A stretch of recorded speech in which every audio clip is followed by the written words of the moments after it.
conflict just arise not only in your relationships, husband, wife, girlfriend, boyfriend, but work. But primarily today we are focusing on conflict in marriage, but these principles will work in any type of relationship you have. And how many of you know that all relationships, literally, you're going to encounter conflict? Where you have more than one person, there's always going to be some type of conflict, some type of confrontation, if you will, for lack of a better phrase. But what we want to do today is just sort of really impart and share some things that's going to help you deal with conflict in a way where conflict doesn't become so detrimental and destructive to your relationship. So that being said, I want you to put your hands together one more time and just give God one more praise as we transition into this particular setting. And we're going to ask that you would just give your attention, if you will, for a little bit to some scriptures, and we're going to share some things. First thing we want to do is define conflict. And I'm going to allow my wife to really elaborate a little bit on what conflict is, and it's not to imply that you do not know what conflict is, but for the sake of just making sure that everybody is well informed, she's going to define conflict. She even is going to define resolution. I'll define resolution. And basically, we just want to break these two words down, because literally, you're going to find that if you've not already, conflict is a part of life. It's a part of life. Conflict is a part of life. You cannot avoid it. You cannot get away from it. And seeing that it is a part of life, it is imperative that you prepare yourself for it, correct? One of the biggest challenges, I believe, that we sometimes have conflict, but we're not prepared for it. We're not ready for it. We're not, if you will, mature. We're not competent even. But it's important to know that if you're going to be in a relationship of any sort, more specifically marriage, there is conflict. And the challenge is when you do not properly deal with conflict, or when you do not resolve conflict, you have a major problem or an issue that has the potential to become a major problem. It's not that conflict won't happen. Matter of fact, understand it's going to happen. But conflict, unresolved, literally becomes poisonous and becomes contaminating to all relationships, more specifically to marriage. And people who don't resolve conflict end up fighting over things, arguing over things that are 10, 15 years old. Literally, you can disagree with something that you're eating today, but yet what you haven't resolved 5 years ago is going to slip into that thing. And it becomes a problem. It becomes something that is challenging. And so this is what we want you to do. Now, I like to keep things simple. How many of you drive? You have a license, you drive a car. Okay? Now, how many of you know that if you drive a car, there is a potential that you can have a flat tire? How many of you know that? And pray for those who didn't know that. Now, what I mean by that? A flat tire is something that can happen to any of us who get in a car.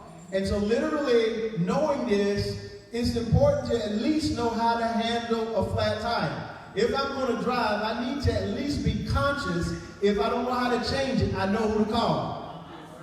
It's important that if you're going to get into something such as a vehicle, know what to do and how to handle certain situations with that particular situation, be it driving, that if something happens, I'm not just dead end off the road here, stuck, not knowing what to do, about to lose my mind. So it is something that's very simple. This is a simple principle I'm trying to make here. And the principle is this. We have learned how to prepare ourselves for everything, if not most things in life, but it still seems to be marriage and relationship that we still don't understand, that just like a car, when you get in it, you need to know how to handle certain situations that could, will, and most likely will happen. And it should not cause you to panic or have this thing where it destroys your marriage because you don't know what to do with it. If we have a flat tire in a car, we simply know what we do is get out, assess, oh man, I have a flat. Most people do not lose their mind over a flat. Why? Because I know what to do with it. And when you know what to do with something, it gives you the ability to be at peace even when a challenge comes up. We have problems in relationships when we don't know what to do with this.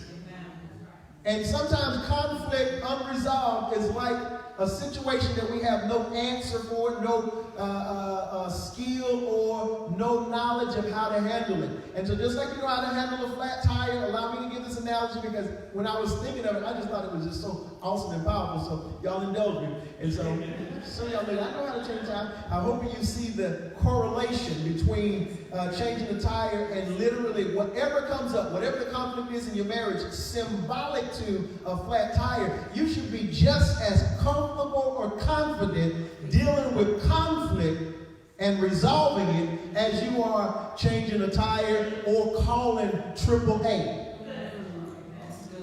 Hello? Let me call AAA. Here's another challenge. A lot of us have conflict in our marriages and we have no AAA. We just stay on the side of the road in our marriage. Or spare tire. We don't have a spare. Spare is a solution. Now, I try to stay away from spare because it don't sound too good in the marriage. Okay. Wrong analogy. Yeah, I try to stay away from the spare. Excellent. Oh, I'm sorry. Oh, wow. So that's what I'm talking about. Kind of like a spare rib, right? Come on, ladies. Kind of like a spare rib. Come on, men. When you got a prime rib, you don't need a spare rib. When you're teaching, really, you got to be conscious of everything. And that was one of those analogies. I'm like, I don't even want to bring the spare tire up on this. Erase that. And there are some cars that don't have spares, literally. We have a little Mazda Miata that my children have driven since we purchased it. And those Mazdas, if you know anything about the Mazda Miata, they don't come with a spare. You literally have to call somebody if you have a flat, etc. So in marriage, you got to call somebody. You do not have a spare. You do not have a spare. You have to call somebody. You have to call somebody and say, listen, can you help me? My husband broke. My wife broke, you know.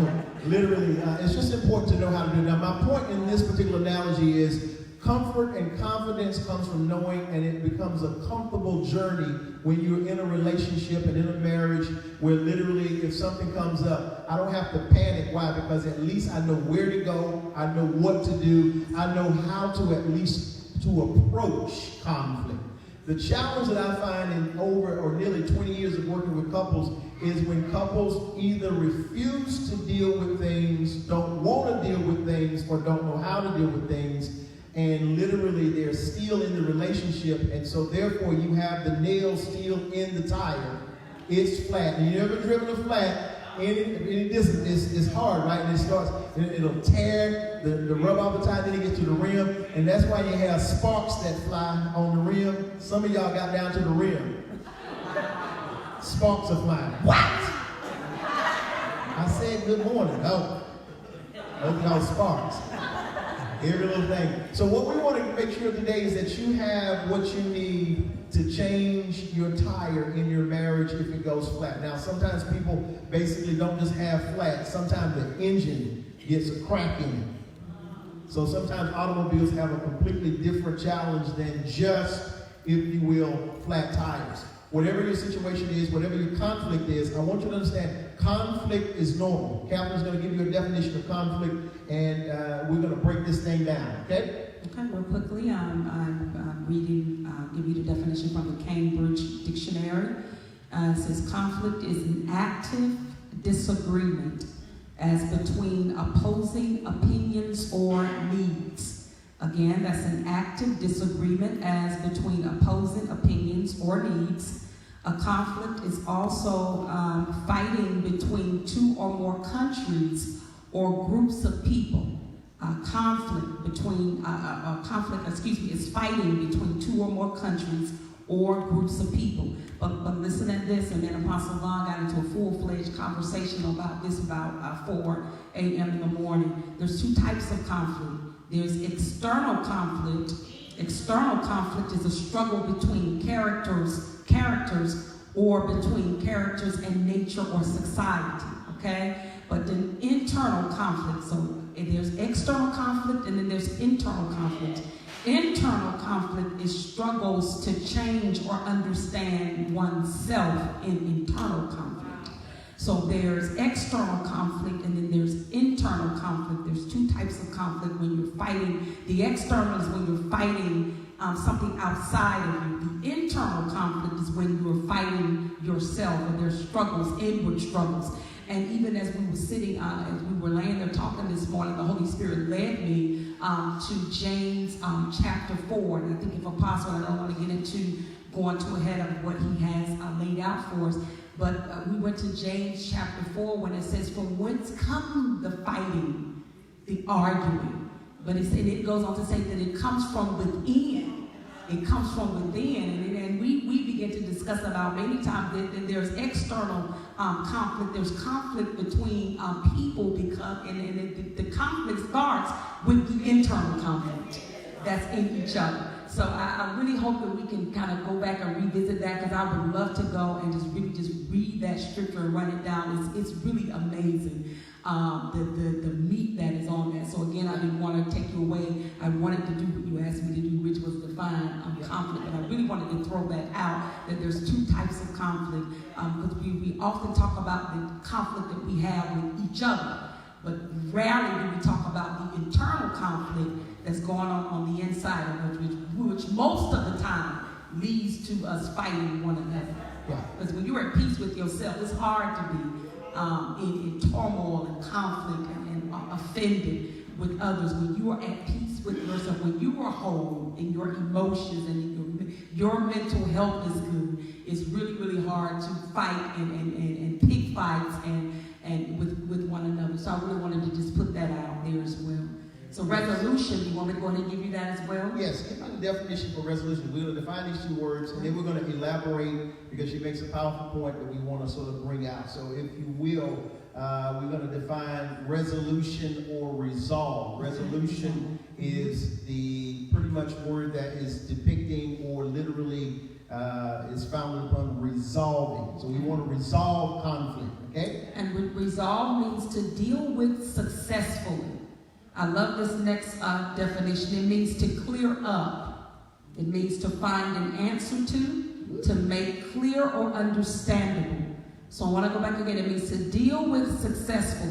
We got to talk about the disagreement and the arguments and the contention, the conflict, the strife between two people.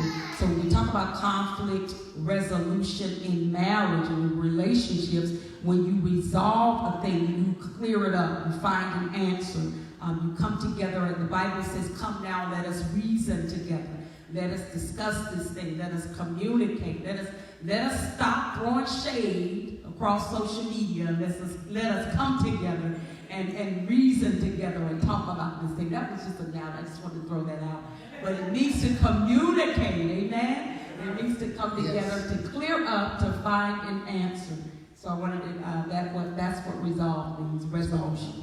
Now, powerful. That being said, I want to just definitely, we're going to open up after we deal with a couple of things. We've defined conflict, we've defined what resolution is. We've also helped you understand that conflict is unavoidable. Conflict is unavoidable. The challenge or the problems. Now, what I want you to understand about conflict being unavoidable is that conflict should not be a problem. It doesn't have to be a problem. Conflict becomes a problem when we don't know what to do with it. And this is what it is. This is the challenge in most relationships, most marriages. It's not that we have this unusual method, because here's what the devil will tell you. The devil generally tells you, y'all the only one go through this mess. And so you start now looking at your spouse like, don't nobody else go through this. I'm the only one who has to put up with this foolishness. When in all actuality, those of you who are married, look at somebody and say, no, we all go through it. You know, I know we sit up here looking like the model couple, right? And it's hard for you guys, and I think I say this every time we do marriage, it's hard for y'all to probably imagine that I get on her nerves. I know that's difficult, but there are times when I do. It's difficult for you to imagine that, but sometimes I get on her nerves. And I know that's, something that may seem like, man, you ever seen couples that look perfect? It's like, man, they look so happy. Oh, God. Oh, man. And all you can think about is what you're going through, and think about the last thing your spouse said to you, and it's like, keep in mind, if two people are married, if two people are riding in the car together, if two people are watching a game, conflict is coming. Most of the time, disagreement is coming. And here's what Catherine is helping us understand. Not only with two people, before the other person ever comes, usually there is an internal conflict that hasn't been properly dealt with that becomes magnified when the other person comes. And especially in marriage when they won't go back home. They're there to stay. And so what's in me is going to literally manifest in my marriage internal conflict, personal conflict, as the Bible says, and the people by the scripture says, that we are to live peaceably with all men, and we do it according to the power that works within us. In other words, my peace with you is predicated upon the peace that I have within myself. And so in marriage, write this down. In your marriage is only as healthy as you are. It's not about how your marriage looks. And I do like to say this quite often. To ask me how my marriage is, and I say it's wonderful, trust me, it's like we always say, it's two sides to every story. You must separate Catherine from me and ask her honestly and say, ain't no pressure on you, and I ain't gonna tell nobody. How's your marriage? Because all of us, our marriage is wonderful, right? To me, I have the greatest marriage. To me, I'm the best husband in the world. I don't really know, some of the things that, Catherine. I'm looking at some of y'all. I'm not messing with Brother Newsome. I'm not messing with you. I'm going to put Lord Jesus. My mother that day is cutting all the way up, right? But honestly, sometimes, I listen to my wife, and sometimes the hardest thing to do is to honestly and sincerely and objectively hear the issue that your spouse has with you. Because here's where conflict comes. The issues that she has with me, I don't always see them in me. I don't agree with that. So there's conflict. There's conflict. You don't agree. You're telling me, and I feel like, no, I listen to you. And she maybe said, you don't listen to me. I said, I heard that word you say. But where the conflict is, I'm saying I hear you, but she's saying you ain't listening though. I'm not debating the fact that you heard me. I am challenging the fact that my words have they have no weight in what you hear me, but you're not listening. It creates conflict. And regardless of how the conflict originates or how it arises, it becomes a problem when it's undealt with. Now, my point to that is that your marriage is only as well as you are, so the internal conflict in you is literally what's causing the external conflict in respect to you and your spouse. Because according to the Bible, you have the scripture? Romans 12 and 18. Romans 12:18. Could you read that for me? The King James Version says, if it be possible, as much as life in you, live peaceably with all men. Possible. The Amplified Version says, if possible, as far as it depends on you, live at peace with everyone. And Message Version, I just kind of like to read the different versions. Yes, it says, if you've got it in you, get along with everybody. Yes. And the New Living Translation says, do all that you can to live in peace with everyone. And again, that is Romans 12, verse 18. And what the scripture is teaching us, and we're going to basically bring it to the marriage, is that as much as lie within you, as much peace is in you, you're going to be able to produce in your marriage. If there is no peace in you, if you just still frustrated, still confused, still angry, get this. If your marriage has basically been and is, in your mind, opinion, and from your perspective, a band-aid for the wound that your marriage is not going to be able to sustain the issues you have within. So as much as lying in you, as much peace lies within you, producing your marriage. So your marriage is only as healthy as you are. Our marriage is only as healthy as we are. I'm actually working on something now, and with the help of the Lord, I'm putting this together. But I've been writing, and I've been putting some things together. And God is going to become a book before Jesus gets back. I'm going to write my books before the Lord comes back, and I got to hurry up because they tell me He's on His way. And I got 3 books that I got to write before He get back. If He's on His way, somebody said, "Lord, hold up, Newsome got 3 books to write. He wants to write them, but I cannot go to heaven. Them books is not written in the earth, right?" But it's a 3-egg omelet. Marriage is a 3-egg omelet. And anybody knows anything about cooking, an omelet is only as good as the eggs you use. Now, some of you don't know about cooking. An egg is an egg to you. An egg is an egg. No, a good egg, you can tell a good egg. And I learned this lesson. I have a neighbor who raises his own chickens. And I promise you, when he's brought eggs over a few times, there is a major difference I'm talking about fresh, organic chickens that ain't eating poison. And he has a whole thing that he raises his own chickens, his own eggs. He's like, wow. And then I've got some eggs in the refrigerator from Walmart. You know, them what you call them? Great value eggs. Great value eggs. Them cheap eggs ain't got nothing on them chicken. And I remember one day I said, I'm going to see the difference. They cook different. They even look different. They're not as big, but the taste is different. And so the quality of an omelet is only as good as the eggs used. You can't have a great marriage with a damaged egg.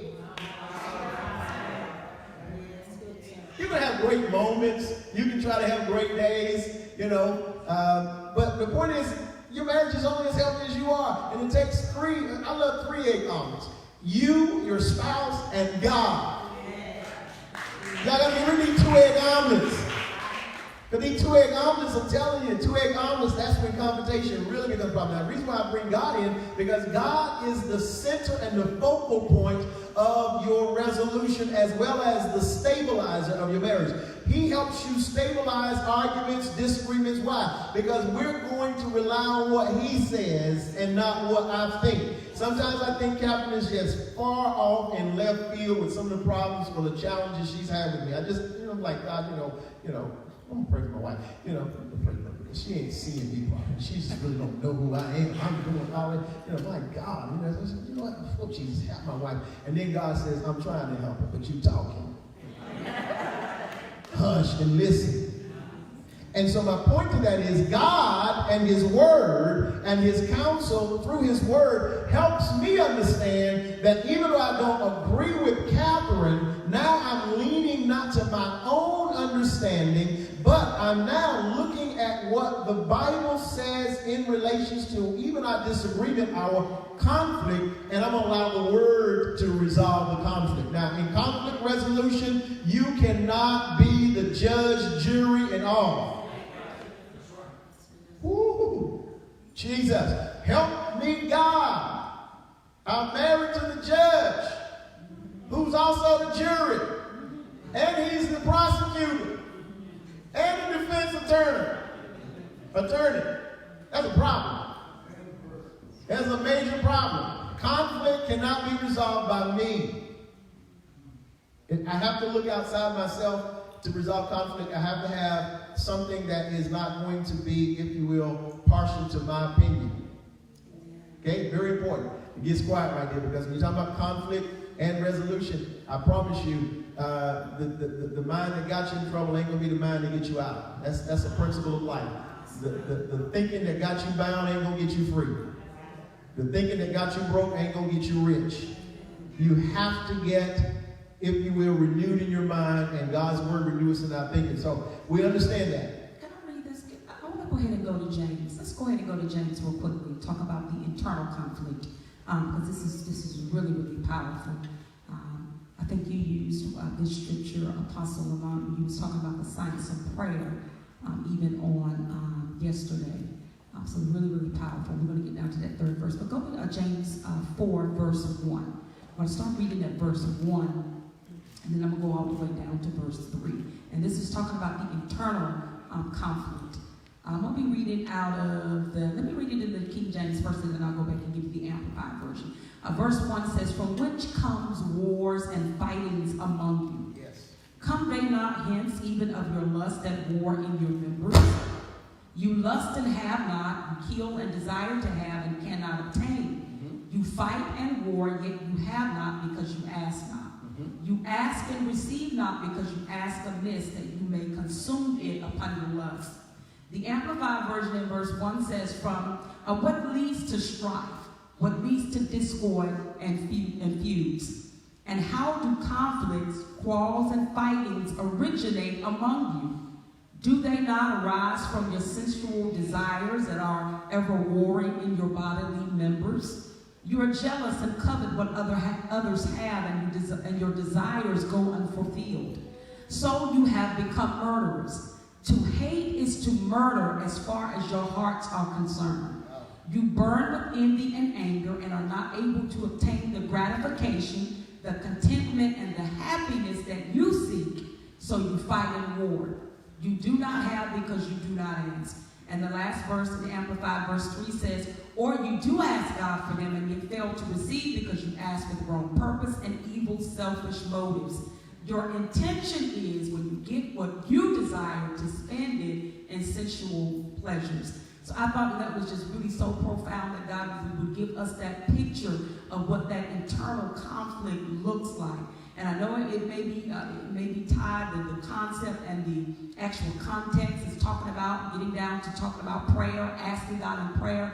But it is so befitting talking about the conflict and the internal conflict that we go through as individuals, because many times, going back to verse 1, it says, where does the wars and the fightings among you, where do they come from? And then it goes on to answer, they come from our own, they arise from our own sensual desires, and we're ever warring in our bodily members. So I wanted to just kind of give you that picture of where many times the fight starts. The fight doesn't start with you burning the chicken. The fight doesn't start with you not getting enough loving. You know, even though that may be an issue. Many times the fight starts from the internal, from the inside, the internal struggles that we're going through. So I wanted to bring that out as well. Yeah. So that's big. We're going to move from this point because I definitely want to just make sure we understand that a lot of our challenges in our marriages are just as much internal challenges that we have within ourselves. That's just simply being amplified in, as Catherine was even reading in the Word, our wars come from within. In other words, if everything was at peace in my spirit and my soul, if I am whole, if I am one, it enables me to handle what I call relational flat tires without, burning the car up because I had a flat. It's like it was just a flat tire. And you call somebody and say, well, you know what, I blew my car up, man. I put the gas can in it and blew it up. Why?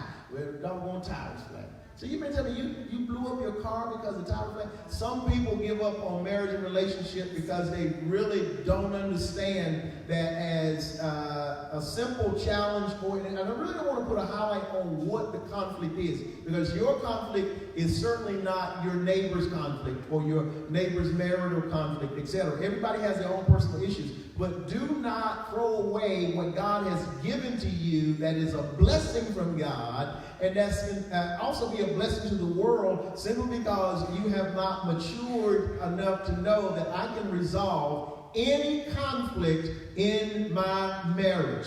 Any. It just depends. It doesn't matter. It's just like a car. You have to make a decision about what you want to do with cars. Some of you who have older cars, this is something important to remember now. Older cars, don't go and just trade it in because you want a new car.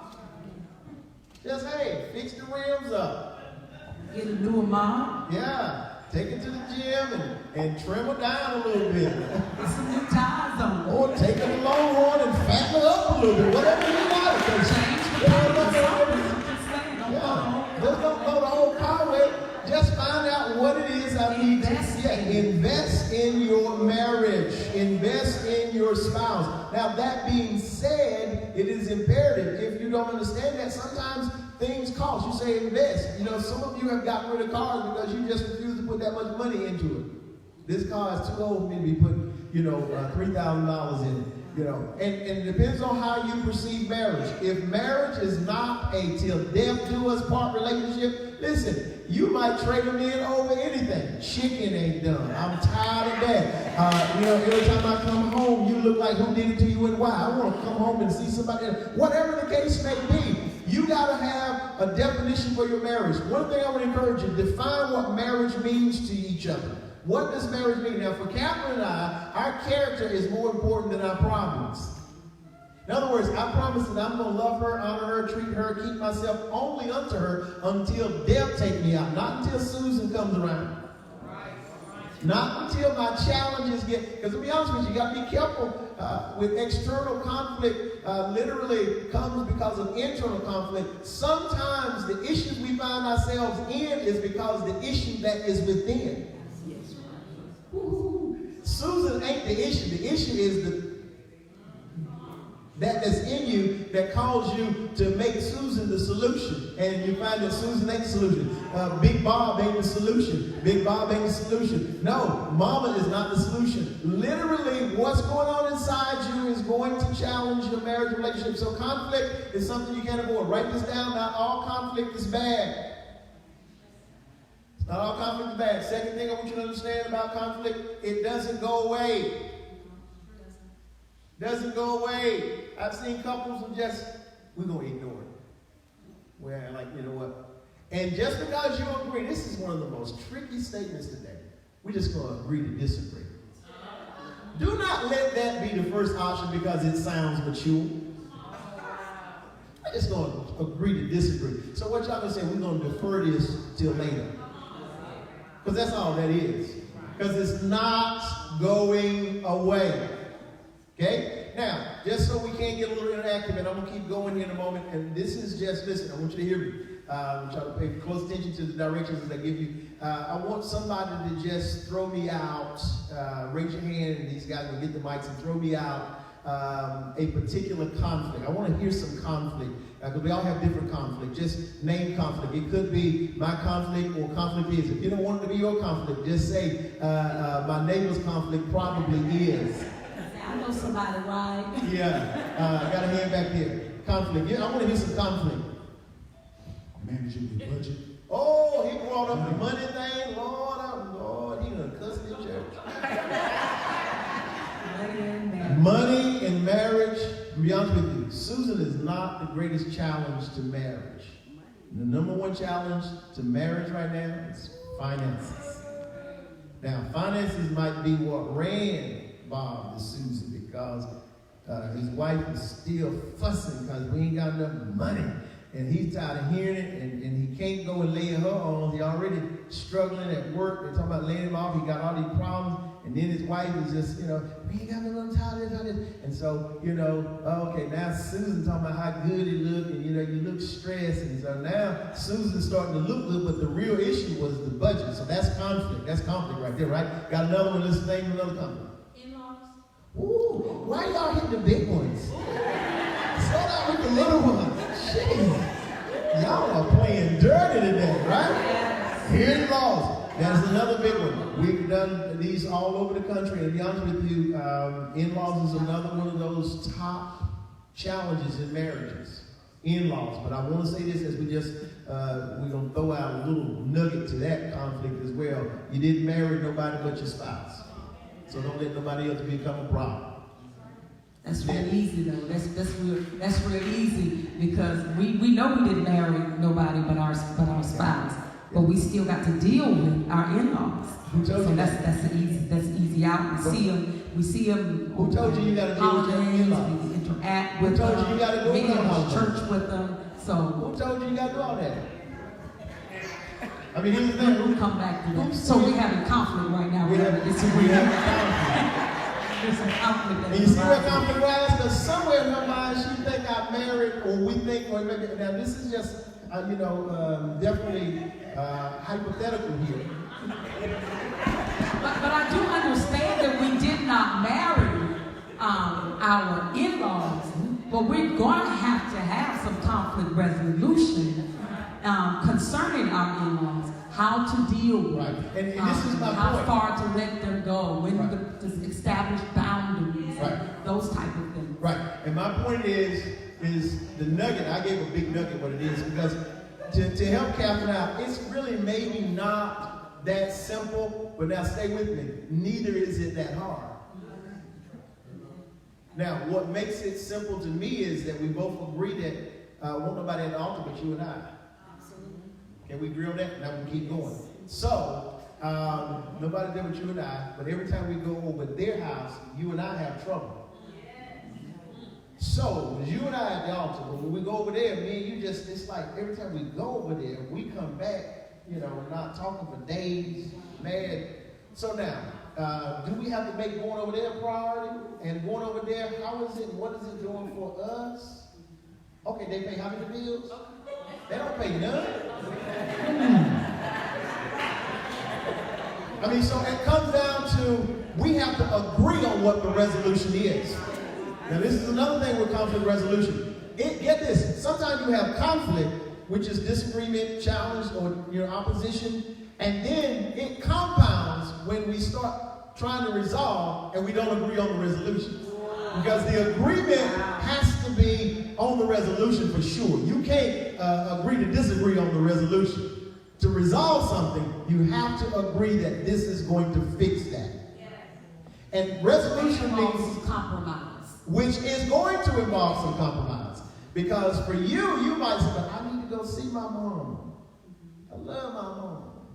And I have to say, well, listen, you can go see your mom. We're going to go over there on Thanksgiving, etc. And we're going to, whatever, we'll come to a compromise. And it's very important because if this is important to her as a husband, I should not just say, no, this is just best for us. I can tolerate a little more than her. So what I can do, but one of the things that it might be a situation where they may not attack me at her mama's house, they may attack her. And I can't take it. And I'm sitting there like, every time we go over there, you come back and didn't need counseling, you come back because they take you back into childhood, talking about, girl, I don't know how to worry you.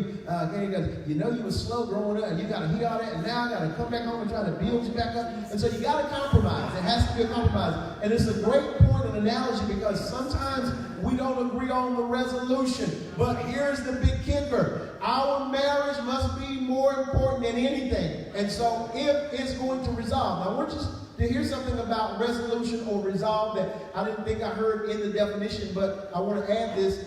To resolve means to bring to a close, an end. That's over. It's not forgotten. It's not put back. It's not basically deferred. It's solved. This is no longer an issue. And so what we have to agree on, that whatever solves our issue, it has to be a thing where our marriage is more important than what we might have to give up. Because there's a bigger problem if you can't be happily married to your spouse without a certain relationship with everybody else. Oh, that's a major problem. See, and I see right now with some of y'all, oh my God, Lord, we're going to be counseling. Because this is what even now some of y'all are like, no. I have really, my mind is this. If I don't have but one choice of individuals and persons to live with, and if I don't have the privilege of saying I have a relationship with anybody else, Catherine is my choice. If I had to be on an island with one person for the rest of my life, forever, and God says you can't listen, you can't deal with nobody else, only person, she my choice. She pretty, she fine, she's smart, we have great conversations. I mean, just everything about her. I love my mama, but I left my mama when I married my wife. I go back to see my mama. I still love my mama. I'm still honoring my mama, but I'm not married to my mama. I left my mother and my father. Now, you can't leave something and still be with it at the same time. Somebody slam the door. I was trying to find out. Next conversation. Who else had a comment? I was trying to find a scripture where it says, "Well, God has joined together and let nothing put asunder." Asunder there means, yes. I was trying to read this to agree with me. And that asunder there means to create a space between. So we have this thing that early on in our marriage we said, "Team, no space." We wouldn't allow any space. But God has joined together, my husband and I. That nothing put asunder, that nothing or nobody create a space. And you can feel when there's space between you and your spouse. So that's in-laws, that's finances, that's other relationships, that's ministry, that's job, that's work. We have to go back to that verse and say and decree that there will be no space between my husband and I. Yep. And I personally believe you shouldn't get married if you can't be married to the person that you're marrying without getting and cutting loose everybody else. Now, keep this in context. There's no meaning hating people, cutting people off. I can't talk to you no more. I'm just saying, if your being married is going to cause you to not have the relationship that you once had with sister, brother, mama, daddy. If your marriage don't alter those relationships, you shouldn't be married. Because you can't be married to somebody who basically you're now becoming one with and giving yourself to wholly, solely, and then maintain all other. Marriage adjusts all other relationships. And here's the challenge. People get married, it's a major conflict, but they never make an adjustment in their familial structure with their biological family. They are married, but they still committed just as much to their mama, daddy, sister, brother. No, you can't take no money to your sister's house now.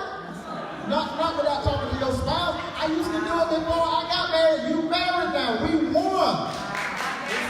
I done came home and you done gave about $250. Without us talking, it's not that you can't do it, but at least tell me. I want to know what I did. We won. Come on, don't let your husband check the bank account. You don't gave the church $1,000 and he didn't know. I love the church too, but at least I want to know when we give. I come home and check the account. You done gave $1,000. I know they were doing $61,000, but tell me about it. Give me a chance to say, let's break this down into increments. Because 61,000, yes, but we got 1,000 bills. Conflict resolution. We got to talk about this, right? And so that's major. That's huge. That's major. In-laws. In-laws is a major conflict in marriages, because as Apostle was saying, some people, they get married, but they never leave. They never leave and cleave. They keep their family. Before they do anything, they got to consult with mom. They got to check the running by dad, and they got to bring sister and auntie and them in on the decisions. And that does not go well in a marriage. It does not go. It brings about a lot of conflict. Absolutely. And this is very important. We're going to go to this hand. Very important to understand. Stop trying to make your spouse love your family like you do. I love my wife. I don't have to love her cousin. I mean, I love and respect. Oh, y'all don't want to be married tight. Jesus. This is how you get tight. I'm not going to love you. I don't have to like your sister. I don't even have to deal with your sister. So that's a myth. When you marry me, you marry my family. That is a lie. That's a lie. I'm married to you. Ain't nothing. You hear it. You hear it. You hear it. You marry the family now. You marry the family. So I'm just trying to dispel them. I'm just trying to get the truth to them. I'm just trying to get the truth. And that's our problem. We allow too many things to govern us that shouldn't be governing us. Old wise fables. And don't misunderstand me. It doesn't mean that I shouldn't respect the family. And here's what true love does. True love. And I'm talking now out of just creating analogies and scenarios, because, not that I have to defend myself, because we don't even have in-laws. We just one big, huge family. But one of the things that I've learned is this. And a lot of that is because the reason why we taught and train our family how to be, if you will, subject to our marriage. In other words, even our family know now, you ain't going to come between them. Our children know. Our children know. Because they can't be between us. No, yeah, absolutely. But you have to understand that, and that's very important. I love what Catherine loves. This is a powerful principle. I've learned to love people that if it weren't for her, I probably wouldn't talk to them. But if she loves them, and they are healthy, I love them too. I learned to love what and whom I love. I promise you, if you got a problem with my wife, you don't even know me, you have adopted a problem with me. I love what she loves, I hate what she hates. I have a problem with what she has a problem with. I'm also mature enough to let her know, no, babe, you wrong there. You shouldn't have a problem with that sister. But that sister ain't done that. Now, babe, hold babe. Come on, babe. Let's get into the scriptures a little bit. So we should check each other, but my point in all of that is, it is imperative to know that you are joined to your spouse, and it is a lie. It's a lie. You call it myth, whatever you call it. You are at that altar, and you got to hold your vows that you make to each other. I do not make no vow to none of her family members. That's That's why you check when you dating what you got to submit to. What you got to come up under. Submit means to come up under somebody else's mission. And when you see all that craziness when y'all dating, when you see the type of control that mom or that dad have, and while you're dating, and you think that thing is just going to turn off, you gotta talk about some hard stuff while you're dating, and the stuff, the red flags that you see. If mama controlling, if daddy's controlling, if sister and auntie them are controlling, you gotta check that before you go to the altar and say, I do. Because when you say I do, You do. come on, you say I do to all of that you didn't check. All of that you didn't Absolutely. check. Let's go to the hand. Yes, my question, Apostle, is can it be also the internal conflict that one would have be from learned behavior based upon how they were raised and their perception of what I would stand for or what I will not stand for? Can that as well be an indication of that? Absolutely, and it is absolutely a reality in all marriages, because here's the unique thing. I'm not married to my wife's family, but my wife's family has entered into my marriage. Through what she's learned, through the things she's been taught, through the things she's experienced. So I got to deal with them either way. But what we got to do is we have to allow. This is what the most powerful thing you can offer to your spouse and your family and to people, period, is your deliverance. What we have to do, and what we've done over the years, is we both realize that there are traditions that might be in our family that's not conducive for the traditions that we're building and that we're establishing in our family. What is a tradition in my mom and dad's house is their tradition. It may not be my tradition, okay? One that's very relevant. You know, we grew up, Christmas is huge in our family, has always been. And I love Christmas, and that, but as I grew older, you know, like you go to my dad, you can find my daddy's house at Christmas, you can find it in Durham. You can see the house in Durham, and he lives in Goldsboro. Because my daddy loves Christmas. Just follow the lights. I mean, and he has lights everywhere. There's lights everywhere. There's not a space that there ain't no light. That's a tradition in my dad's house. And he loves it, and we love to see him do it, and he's going to do it. Even if he shouldn't do some of the stuff he do. Daddy got a bit of now. Oh, I got it. Oh, it don't matter. Daddy's going to put the lights up, right? But my point to that is, I think one of my children asked why we don't do that. One, just too much work. Two, I don't do Christmas like that anymore. I don't do holidays really, in the sense that I don't knock people who do. I just don't do it. That's not my tradition. And so literally my children, and Christmas is such a peaceful time for me in my house, because we don't exchange gifts, we don't pull names, we don't have a tree, we don't have to buy nothing. And when we go to people's house, I literally go to my family's house. They get gifts on the table. My family understands my traditions. Nobody coming over there with a gift.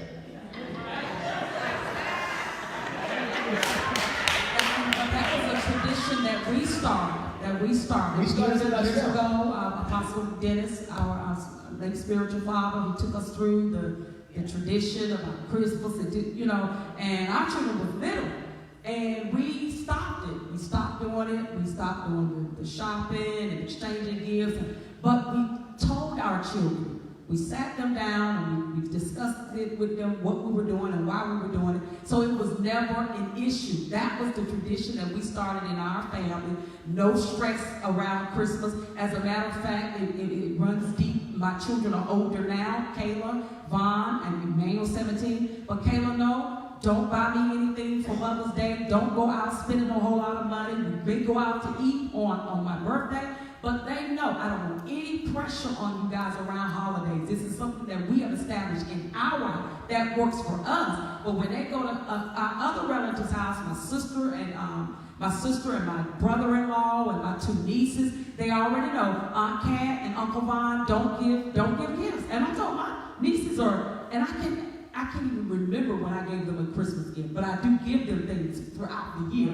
So it's just something that we established in our house, and everywhere we go, when we make our rounds, the family knows. That's a tradition that we started. So I just wanted to kind of just chime in on how that came about having to establish traditions that work for you and your family. Yeah, and you know, as a prophet, You and your marriage. Jesus, you know, is discerning people, and so for those of you who saying that's wrong, because I feel you, I mean, that's wrong. What's wrong? Well, you know, there may be some who that's wrong. You shouldn't do that. That's wrong. You know, you need to participate. Now, my point to that is this: it's also wrong for people to love you on their terms. In other words, now I can't come over because I ain't got no gift. You're only welcome if you follow our traditions. Now, my point to all this, what does that have to do with conflict resolution? And what my brother was saying was so powerful, and this, I just use that as an analogy. That's, again, all of our family understands that, and I understand it. You know, I understand. We understand different traditions, different things. That's just something simple. I just pulled out because it was something very simple and very, you know, relevant as it relates to my personal situation, like with the tradition of my house. But there are other things like how you handle money, how you see women. Like the tradition of some men's house is a woman's place is definitely in that kitchen. You don't cook. Keep coming home with these things that's popping up out in the microwave. Wait to step back. Well, you know, all this big meal, but I don't see no flour, nothing nowhere. Right? You know, you used to seeing mama them flour pots out. That's you. Some people, some men there. Listen, a wife has a place. A wife has a place. That tradition. So you have to be able to say, okay, how much is learned behavior a part of the internal conflict? A lot of it. A lot of it. Not just family, but get this, church. Church. Can I tell you, you didn't marry your church. I am preaching up in here. You didn't marry your church.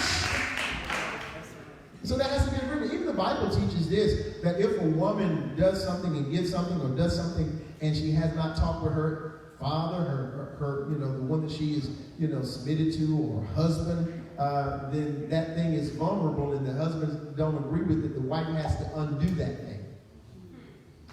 Okay. You should first confer with your spouse because you're one. You're one. Now, all that being said, he makes a powerful point. A lot of our internal conflict is traditions that have been learned, perceptions that have been learned, and always know this, marriage, as much as there are principles such as trust, communication, fidelity, faithfulness that governs all of our marriages, all marriages are tailor-made. What works in my house, you shouldn't be going home talking about, you know, Pastor Tree, Pastor C like this, so I think you should, girl, if you don't stop. Your husband is not responsible for doing what I do. Okay? You got to tailor it. It's tailored. And what we talked about, we don't even want y'all to get, because I feel like, man, we brought up holidays. And if you notice, we don't do holidays. Even Valentine, we had such a unique Valentine. We laughed because we were just wanting to find a piece of chocolate. We didn't buy either a piece of candy, right? And so it was Valentine's Day. Third, we was like, let me go find a piece of chocolate. Man, let me tell you something. They won't no chocolate in these stores. I said, boy, these brothers done got all the candy. We laughed. We had to ride to several stores because they want none in Walgreens. They want none in another store we stopped. It was like, what is going on here? So you have to definitely merge. In marriage, you're merging traditions and you're literally weeding out traditions. You got to determine what does not work. Another challenge and conflict in marriage is how we handle children, how we handle money, learned behaviors. This is how children should be handled. This is how boys should be handled. This is how the girls should be handled. And you may have been brought up and grew up in then you have a particular spouse who were brought up in timeout houses. Y'all got to work that out. Because now you're thinking that, you know, okay, and you got your child thinking that I'm doing him wrong because I'm working the belt. And you're making him feel like, even though you ain't saying that, just like, and the son looking like, oh man, why is this? So let me act like it's killing me, you know. And so now the son is working this thing because he see mama ain't, and every time he get a whooping, mama comes to the baby. I'm sorry. Never apologize for what your husband has done without talking to your husband that there's apologies that need to be made.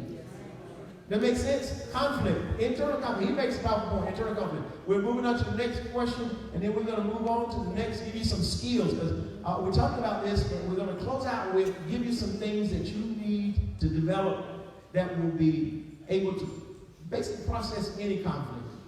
Yes, ma'am. Well, you just sort of like, you just told me what you're going to do. Okay. Tell us skills that we can use. Gotcha. You're so old and stuff sometimes that it's just so far gone. So how do I resolve all of this now? Yeah, absolutely. And we're definitely going to move into that, and that's what we'll sort of close out with. And keep in mind, again, we're in a different generation. Have y'all noticed that children are different? And I don't think people understand the environmental and cultural impact that's outside your house that still has an effect on your house. When you send your child to school, something is happening every day. They come home and it's just like, what in the world? What they're teaching and how society is and what's on television is helping to shape our children. And children are saying, when we grew up, we understood authority all through the neighborhood. We knew we better not say nothing to so-and-so. We don't care if she is a drunk and she is crazy. She's older than, listen, these children today, it's different. It's different. And I say that to say this. This is why we also have to understand in marriage, in family, and especially even in parenting, we have to stay open and evolve to change and do not allow ourselves to stay set on what worked in 88.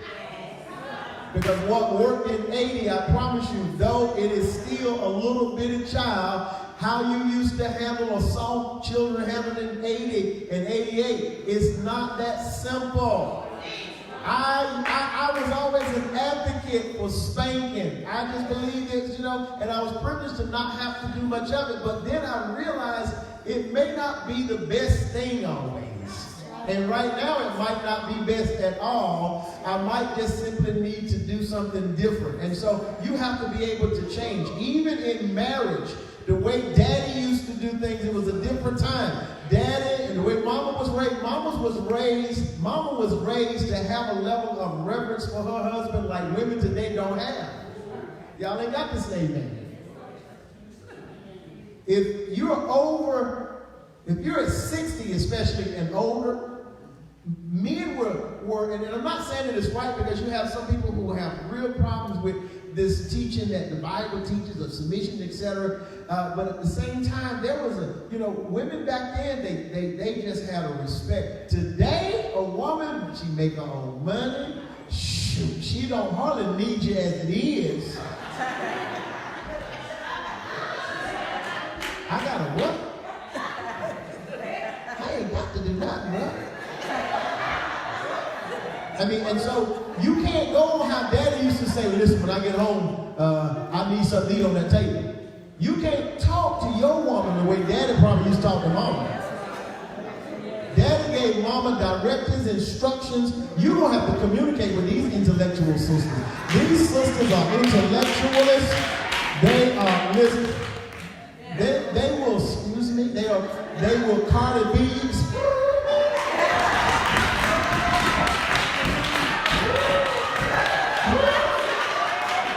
These sisters, but they ain't the same. Y'all ain't got the same man.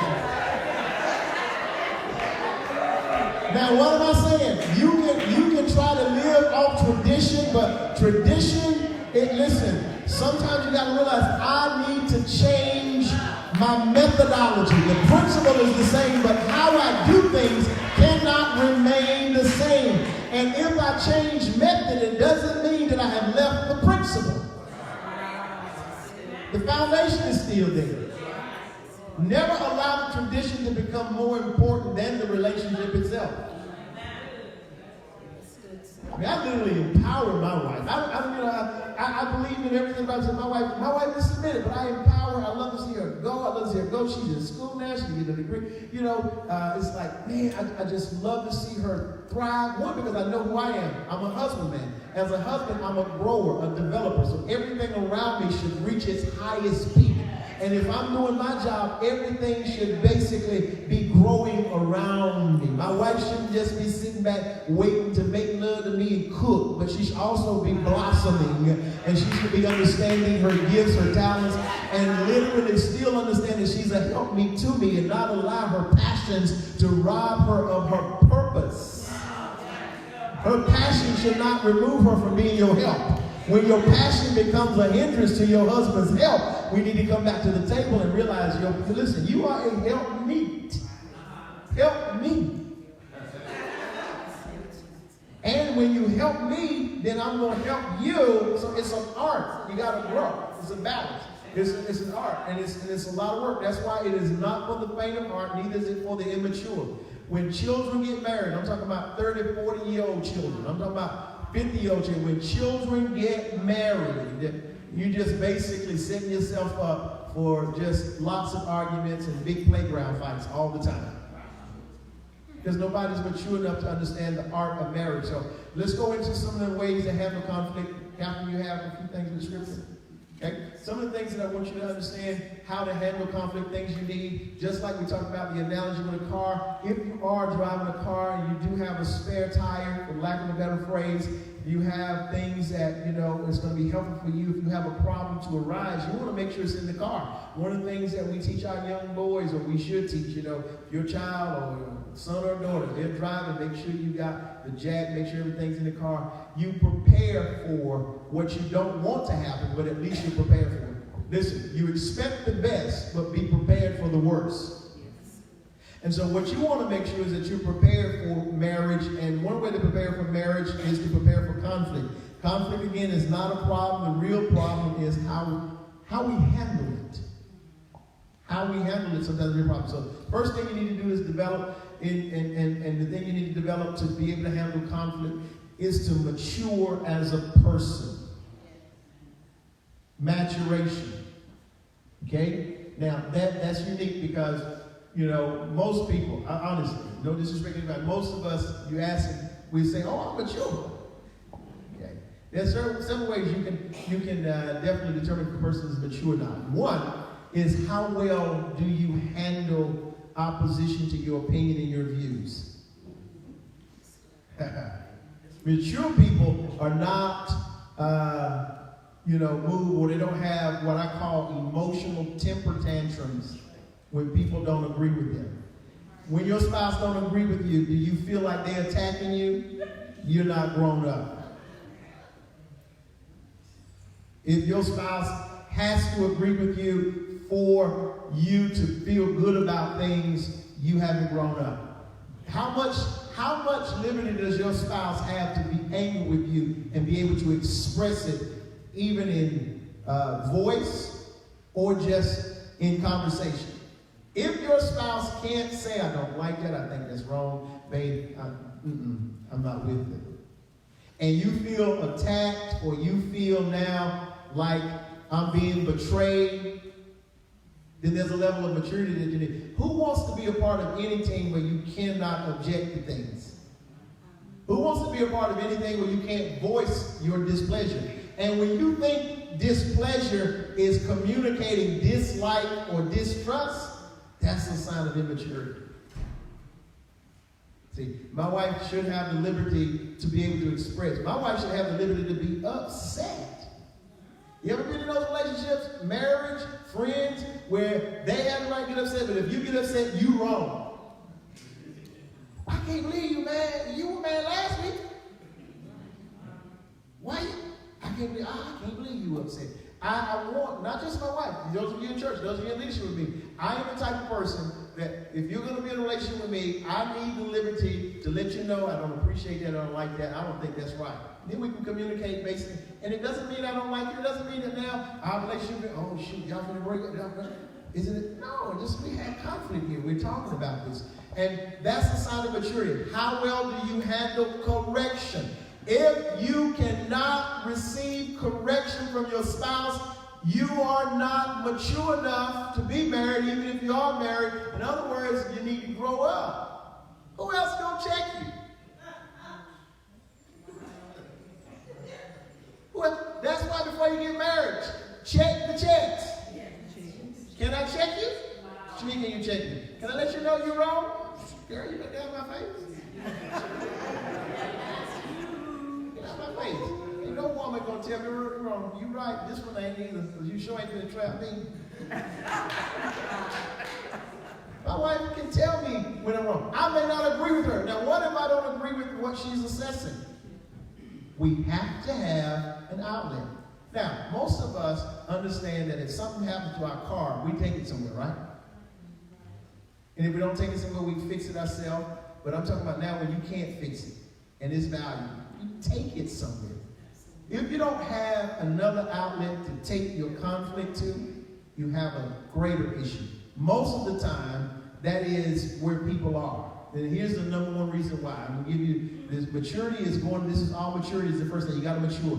And it's very mature to be able to have the type of marriage where it can be assessed, it can be checked, and it starts with you with each other. Now, the question may come up, do you always need counseling? Not always. If you can fix your marriage within yourselves, then by all means do it. Like, I'm an advocate for counseling, for therapy. But I don't always go to therapy. Why? Because I know how to go to God, His Word, and I know how to make personal adjustments, and it does it for me. I'm good with that. But it's also dangerous to assess yourself when you're not in a place where maybe you should. Now, my whole point in that is that you have to be able to measure your maturity. And your maturity can't be based on, I feel mature, or I'm mature. Who told you? Now, I know this is tough, saints. I know this because some of y'all holding your breath. Some of y'all holding your breath, but this is really good. It's really good. This is how you grow. This is what we call healthy marriage building. I promise you, your marriage is not healthy if there is nobody to assess it other than you. It's not. I don't care what you say or think. It's not healthy if you're the only one. My car is not healthy if I'm the only mechanic that can check it. One, I ain't even a good mechanic. I got to take it somewhere. You got to stop believing that you have all your answers. You got to stop believing that, because this is part of the problem with the challenges in marriage. This is why marriages, 50% of marriages end in divorce. Don't make a difference where it's at. People took me. Oh, even in the church. Where people are, the problems are. I don't care if it's church. I don't care if it's the hospital. I don't care if it's school. Just find people you got the same problem. The same problem that's out there in the club is in the church. Where people are, there are issues. I am so intrigued that people want to, and you will find the statistics are pretty much the same everywhere. And listen, by race also, people tend to think that white people don't have problems. The only difference between Caucasians and their problems is Caucasians don't use the outlets that we use to express our problems.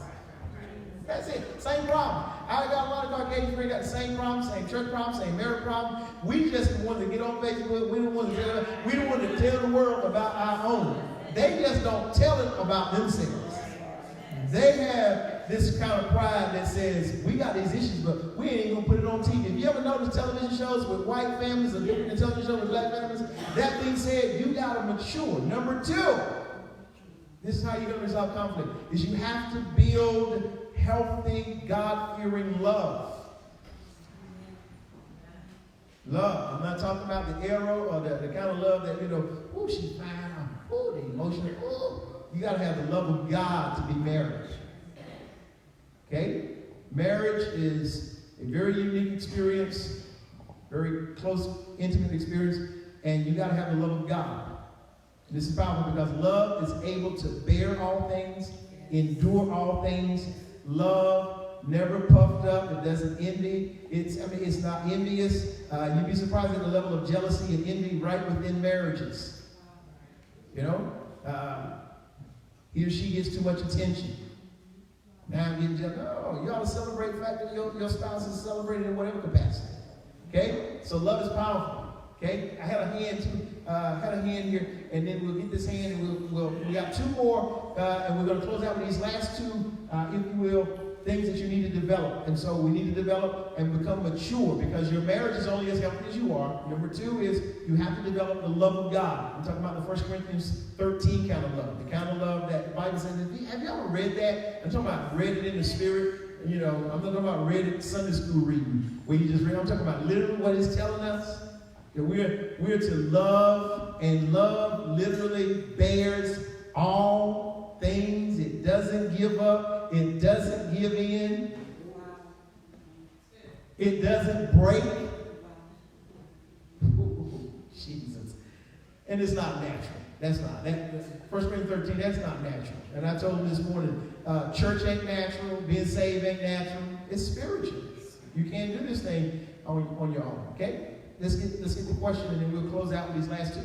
Okay. So, Apostle, what you're saying is, even in conflict, if you're able to show your level of maturity, being able to respond in conflict rather than react, is that what you're...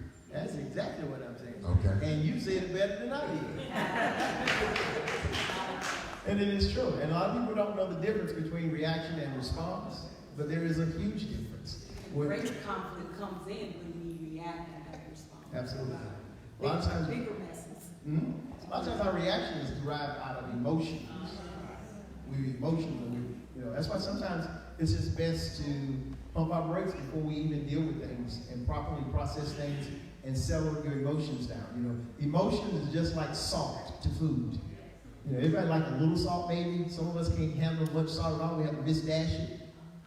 But when you put too much salt, it really ruins the meal. Too much emotion in anything ruins it. Ruins it. Too salty. Look at your neighbor and say, don't be too salty. Don't be too salty. Okay. All right, the third thing that you need to handle and to be able to handle conflict, we told you maturing.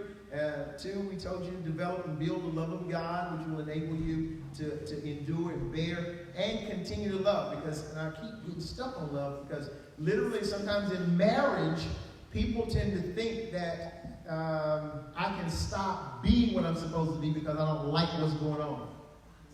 I cannot not be my wife's husband because I'm mad with her. But the only way God commands me to be her husband is to be her husband in love. In other words, even though I'm upset with the fact that she may have said or done something that I'm upset with, I still, when I entreat to her as she's the weaker vessel, not weaker in intellect, not weaker in just a weak person, is that I honor her as my wife, and therefore I don't treat her hard because I'm mad.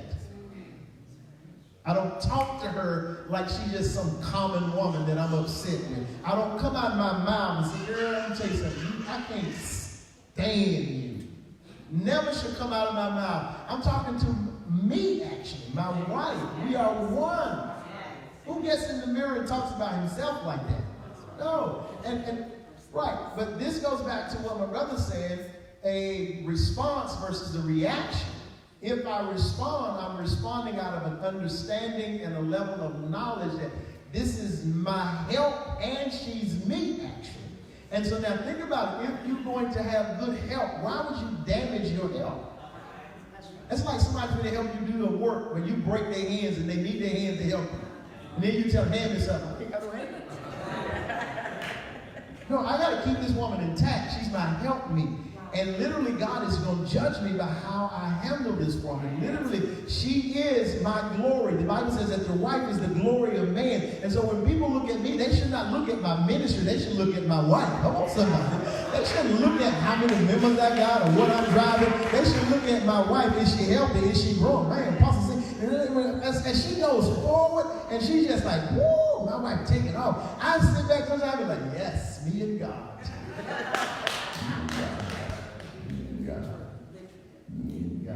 Telling you, it's an amazing thing. So definitely the love of God is powerful. And the third thing is you have to develop the art of forgiving. You will never resolve conflict holding on to offense. Most times this is the number one problem with resolving conflict. It doesn't end because you won't let it go.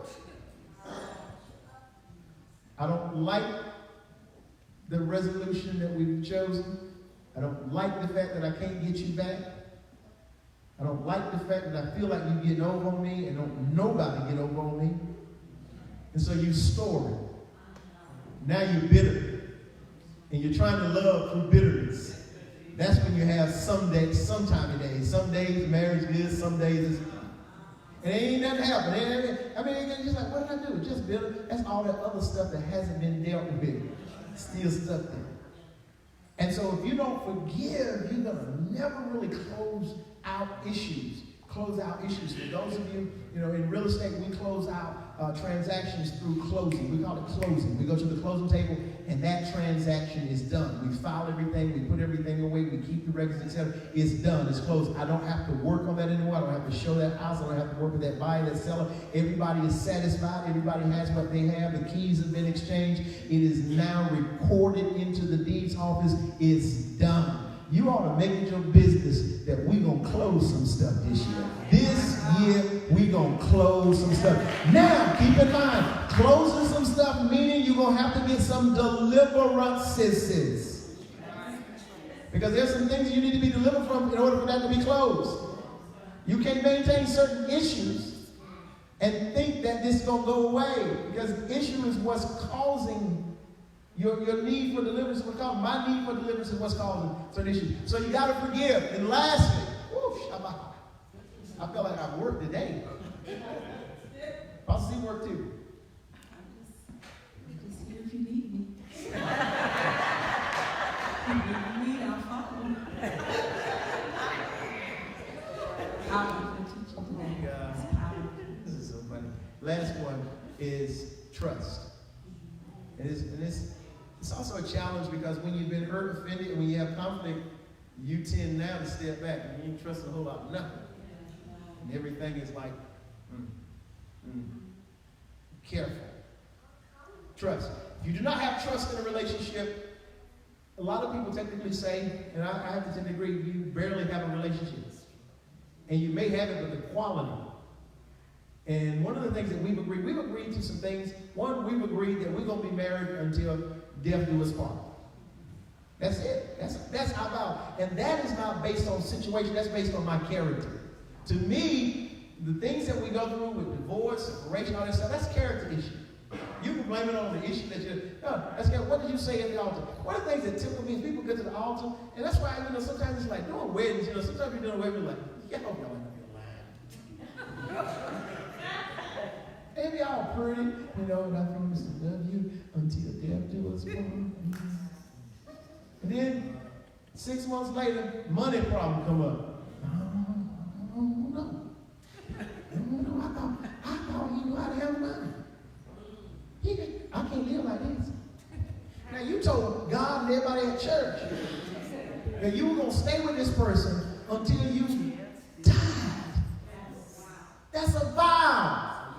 And vows you're going to break. That's why you must know the character of who you're marrying. If you marry a liar, your marriage is not what you think. My wife and I, we have made a decision that we got to work out. And we have also made a decision that we're not going to stay together for the sake of staying together. Therefore, if we're going to be together, we're going to be happy and we're going to enjoy. That's the agreement. The agreement is not just being married, not just being saved. You know how it is to say, you're saying you can't leave. Listen, you can leave. Ask the other 50% of the people that's leaving. Why'd you leave? I left because I couldn't take it and I'm saved. And the Lord gave me a nudge. People say, but my thing is, you said till death do part. Now, I'm okay with the fact, not that I believe it's God, because if you study the Bible teaches us that marriage is a lifelong commitment, it's a covenant. But I'm also under the persuasion that if you're not going to honor the covenant that you make, don't make it. I literally, in my premarital counseling, and sometimes I use a little sarcasm, how long y'all want this knot to be tied? Do you want a 10-year knot, 5-year knot? Maybe looking, I have one couple of them, I mean, how long y'all plan on being married? Do you want to make it a lifetime or what? Because then they can tell me, what I need to use. Because if I use the Bible as my, if you will, content for how I'm counseling you, this is going to be a lifetime knot. Now, I can pull Dr. Phil stuff out. Dr. Phil, I want to use the man's name because today's social media. Amen. Hey, Dr. Phil, we good, you know. I did read your book, though. Yeah, that book, Dr. Phil had you married for a couple of years. If you don't like it, don't do something different. You have to honor your vow.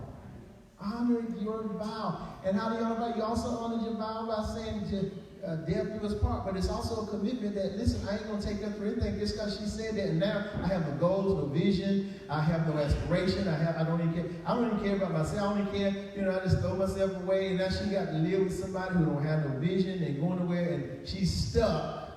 And I don't really have a vision to create a quality, enjoyable life and lifestyle. So you have to be stuck and you're not planning on working on your deliverance. It's a problem. It's another big stuff. Because you don't even think you have a problem.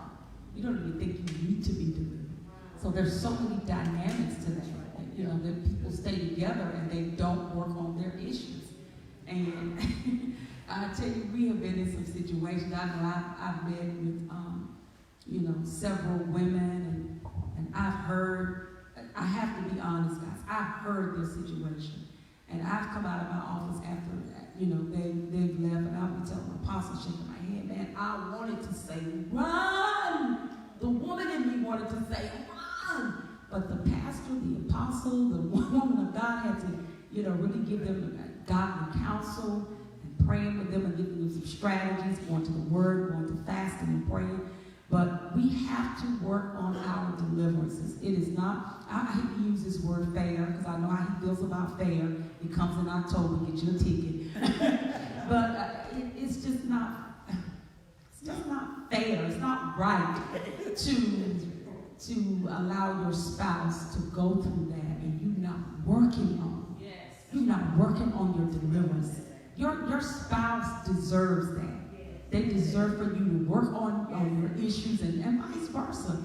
Apostles say all the time, the greatest thing you can bring to your any relationship, especially your marriage, is your deliverance. And I love how he said that we can check each other. If your wife can't check you, if your husband can't check you, that's an issue. Because we stay with one another. You wait to come to church to be checked by the apostle. You waiting on the prophet to call you out. But your wife told you the same thing a month ago. Your husband told you the same thing a month ago. And now you want to believe it because a prophet or a man of God or a woman of God. We know I know him.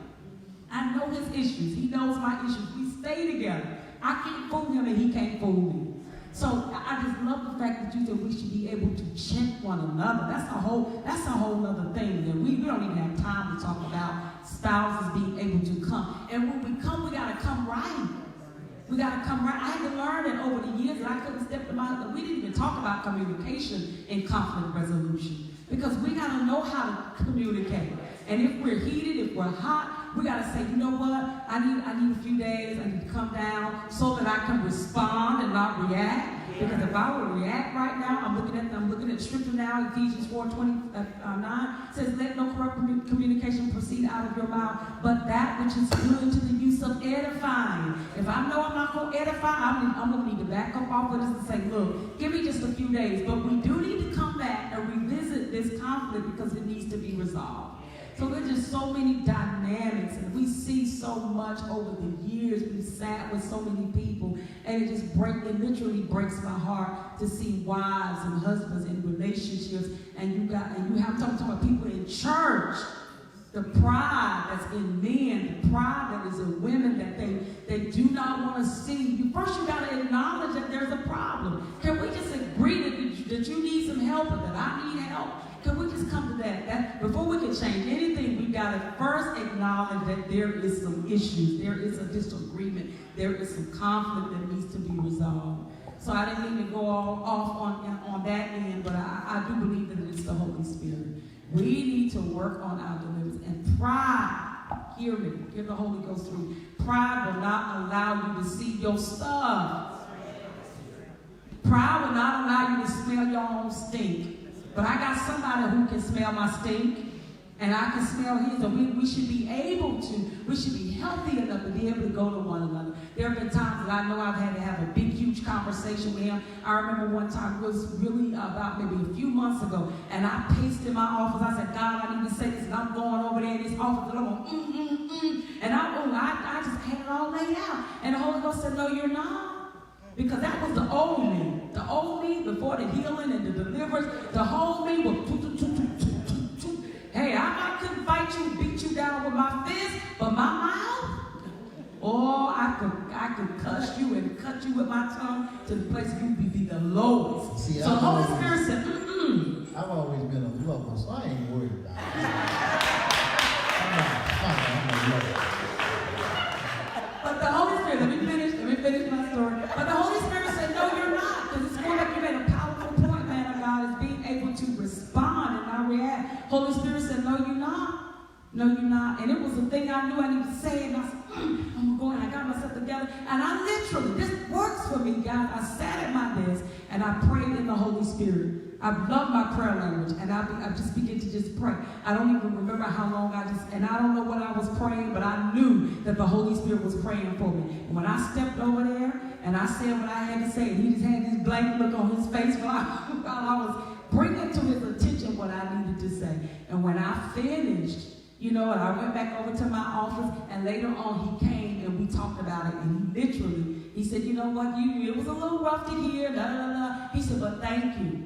And then we began to talk about how we were going to resolve what I brought to him. But if I would have went over there, and that's the thing, the old me, but I thank God that I approached I never want to disrespect him. I never want to dishonor him in resolving conflict. I never want to tear him down. I want to keep him in the place that he is in my life, and that is he is my covering, he's my man of God, he's my husband. So I had to learn that, y'all. I had to learn that. There's some deliverances, some times with God, some praying and some uprooting and now I know how to go to him, spitball mad, but I know how to respond now and not react, so that I don't tear him down as a man, and it's vice versa as with men and women. We gotta learn how to communicate. We gotta learn how to talk to one another. Men of God or man, period, you shouldn't just be saying anything to your wife. You should just be stepping to your wife any kind of way, making your wife feel any kind of way. That's the woman of God. That's the woman that God gave you. You should protect her. You should honor her. You should love her. The Bible says you love yourself. So the way you treat your wife is the way you feel about yourself. So I want you to hear my heart and say, resolve some of this stuff. Stop walking around with all of these issues. Stop faking it until you make it in and smiling and cheesy. You know how we do. We've done it. But deal with the stuff that's in the eternal stuff, so that it won't, so you won't take your wife or your husband through unnecessary stuff for years. For years. We don't know how long we're going to be here. You mean tell me you taking me through this? I know the Bible. I'm looking at it. Corinthians. With the suffer long, with the love suffers long. I know. But we should have to suffer with each other for 20 and 30 years, 15 years, when we can look and accept the, glory to God, accept the correction and accept the check. Thank you, Holy Spirit, that we give one another. Let your spouse check you. Let your spouse tell you, baby, you're wrong. Let your spouse be able to come to you without feeling like they're walking on eggshells and telling you, babe, we got to talk about it. You got to deal with this. And it's the communication and us respecting one another and honoring one another. Let your spouse check you before somebody else check you. Somebody else check you, be like, yeah, man, my wife already told me that. Yeah, that's confirmation. Yeah, I need to deal with that. Amen? Look, marriage is a wonderful thing. I love this man. But I can't say that we have the type of relationship that we say, look, we're going to come. We don't care what it is. We're going to share. But I had to learn in my getting deliverance from rejection and all of those other things. And just, I had to get healed so that I could know how to come to him. But I thank God he didn't mishandle me in my process. Look, because he's healthy enough. He was whole enough to handle me and all of my craziness. And I'm not trying to throw myself under the bus to make it seem like I was this horrible person. But there was some stuff that I needed to get delivered from. And this man loved me through it. So now I honor him. I respect him. And I know how to go to him when I have issues without tearing him down. So you said something I just want to say, and then I'm gonna hush. Check one another. check one another. You should be able to do that at home. You should be able to, if you got your husband here with you today or your wife here today, point to him and say, I'm going to check you. I'm going to check you. I'm going to check you. I'm going to check you. And receive that, guys, and get some help. And I do want to clarify, checking is not just talking about what I dislike about you. Checking is also telling me what I need in you. For example, what shocked me was when God told me I'm going to help you out with your marriage and I'm going to help you help couples in the marriage. And he did let me know it was going to be difficult for me and couples to receive. And it was difficult for me. He said, I want you to listen to Catherine. That's like, okay, Bob, what are you talking about? He's like, listen to her. She's telling you what can help you fix your situation. In other words, he actually, this is what he said to me. Let her teach you how to love her. Stop thinking you know how. Stop thinking you know. She'll tell you what she needs as she continues to get healthy. Some cases she ain't gonna really know what you need. That's tough. But if your spouse can say to you what they need from you and you hear it and then honestly say, I'm going to try to make the adjustments to become it without you changing them. Because if you're trying to change me because you married somebody that, you know, okay, no, there's a healthy level to that, but my point is that just talk to each other, you know. If your wife says, that hurts me when you say that. It goes back to what my brother said, your daddy made, or you made me, and just how we talk. And I need to say this too as we close, and we're going to pray for you guys way out of here, right? Men and women are different. Stop trying to get your husband to act a certain way. We're different in how we react, how we respond. We're wired different. So men have a complete different approach to things, and sometimes the misconception of that is a problem as well, but we got to communicate. And what I mean by checking is, Catherine has shared with me things that she needs. I share with her things. If your husband says to you, hey, listen, I need this in a woman. This is what I need you to be. Now, here's the challenge. The adjustment is the challenge. How do I adjust? But you keep working until you give each other, at least try to accommodate each other to the best of your ability, again, without becoming a completely different person and being respectful. But she did. She would tell me things that really would offend me at times because I was just like in my feelings and emotions. I would think about it. The Lord said, she's trying to help you understand. And this will help you. You will spend less time in counselors' offices, the pastor's office, trying to get help in your marriage if you just listen to each other and take seriously what each other says. Not just listen like, I'm going to let you get this off your chest, but I ain't paying you no attention. But consider it. Talk about it. Say, well, babe, I don't understand. This ain't going to work. This ain't going to work. And work on your marriage because it's worth it. It is worth it. You ought to give yourselves a hand. You ought to give yourselves a hand. And if you're not married, you just learned something amazing today. Because most people basically learn how to drive before they get licensed. It is only in marriage where we don't learn nothing about it before we go into it. We just get married and have the best time to learn about marriage is even before you get into it. And you will also be able to assess, I'm not quite ready, or yes, I'm ready. But it is amazing. I'm like Catherine, marriage is amazing. It is definitely something that demands that we evolve. And what she talked about, the deliverances, literally is that maturing piece. So let's stand to our feet. I'm just going to pray for you. I do think that the art of communication, that's a whole